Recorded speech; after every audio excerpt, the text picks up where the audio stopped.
குழந்தையின் அழுகை சத்தத்தை கேட்ட அம்மா கிச்சனில் இருந்தபடியே, இப்போ நீ என்ன பண்ணின, தம்பி அழுறானே என்றாள் உரக்க குரலில்.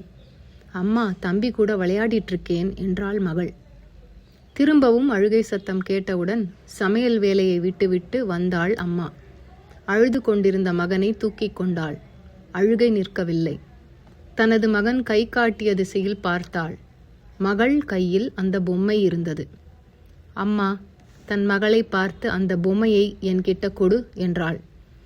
மகள் சினுங்கிக் கொண்டு அந்த பொம்மையை கீழே வைத்து அழத் தொடங்கினாள். இப்போ உனக்கு என்ன வேணும் என்றாள் அம்மா. அந்த பொம்மைதான். மகனே கீழே உட்கார வைத்து தானும் தன் பிள்ளைகளுடன் சேர்ந்து உட்கார்ந்தாள் அம்மா. இருவரையும் அள்ளி அணைத்தாள். தம்பி கொஞ்ச நேரத்தில் தூங்கிடுவான், அப்போ நீ இந்த பொம்மையுடன் விளையாடலாமே, அது வரைக்கும் தம்பி விளையாடட்டுமே.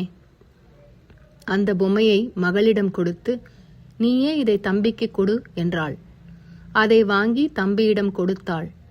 தம்பி சிரித்தான். அம்மா, தம்பி சிரிக்கிறான் என்றாள் மகள்.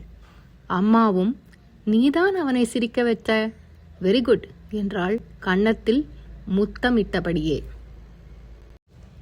இந்த மாதிரியான சம்பவங்கள் வீட்டுக்கு வீடு எல்லாருக்கும் நடந்திருக்கும். சம்பவங்கள் வெவ்வேறாக இருந்தாலும் 2 factors common: actions and emotions.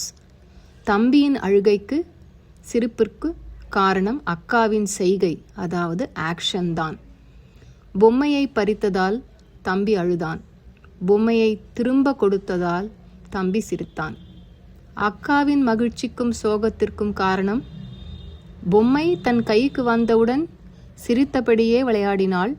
அதே பொம்மை தன் கைவிட்டு போனவுடன் அழத் தொடங்கினாள். இந்த சிச்சுவேஷனை அம்மா ஸ்மார்ட்டாக ஹேண்டில் பண்ணா. எப்படி? பொம்மையின் மேல் இருந்த தனது மக்களின் அட்டாச்மெண்ட், அதாவது இணைப்பு, லைக்கிங், விருப்பம், அவற்றை புரிந்து கொண்டிருந்தாள். அத்துடன் ஹாப்பினஸ் ஆர் பிளசன்ட்னஸ் ஃபேக்டர்ஸ் பற்றியும் அறிந்திருந்தாள். There is an indispensable connection between action and emotion. They mutually influence one another.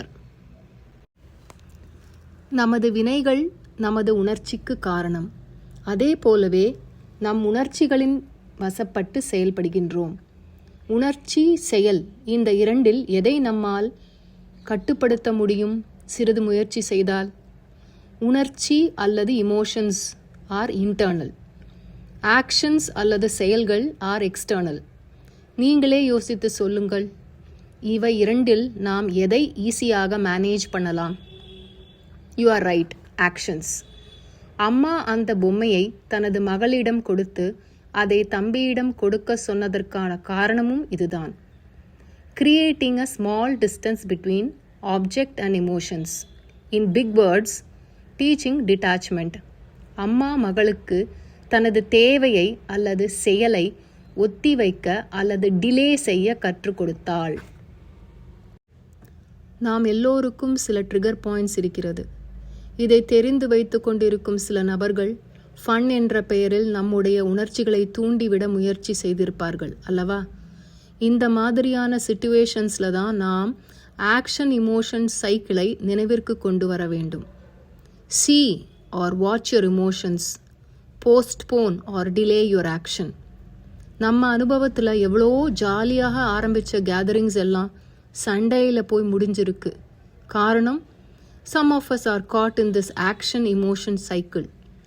When we latch on to our emotions, we repeat actions and thus create patterns of behavior. நாம் சோகமாக இருப்பதை நமது செயல்களில் இருந்து பிறர் கண்டுகொள்வார்கள். இப்படித்தான் தன்னுடைய ஃப்ரெண்ட் தன்னை பார்த்து சிரிக்காமல் முகம் திருப்பியதை நினைத்து கொண்டு ஒருவன் கேம்ஸ் பீரியடில் மரத்தடியில் எல்லாம் பறிகொடுத்தது போல் உட்கார்ந்திருந்தான். இதை கவனித்த இனி ஒரு ஃப்ரெண்ட் அவன் தோள் மீது கை போட்டுக்கொண்டு அவனை கால்பந்து விளையாட அழைத்துச் சென்றான். 1/2 மணி நேரம் கழித்து 2 நபர்களும் சிரித்து கொண்டே வகுப்பறைக்குள் நுழைந்தார்கள். Here not only the action, sitting alone in sadness, was delayed, but was replaced by another action, playing with others. நாம் நமது செயல்களின் மூலமாக நம்மை உயர்த்தி கொள்ளலாம். It's only through actions that we can uplift ourselves. Understand the action and emotion cycle. Watch your emotions. Delay and replace your actions. This way we can break behavior patterns.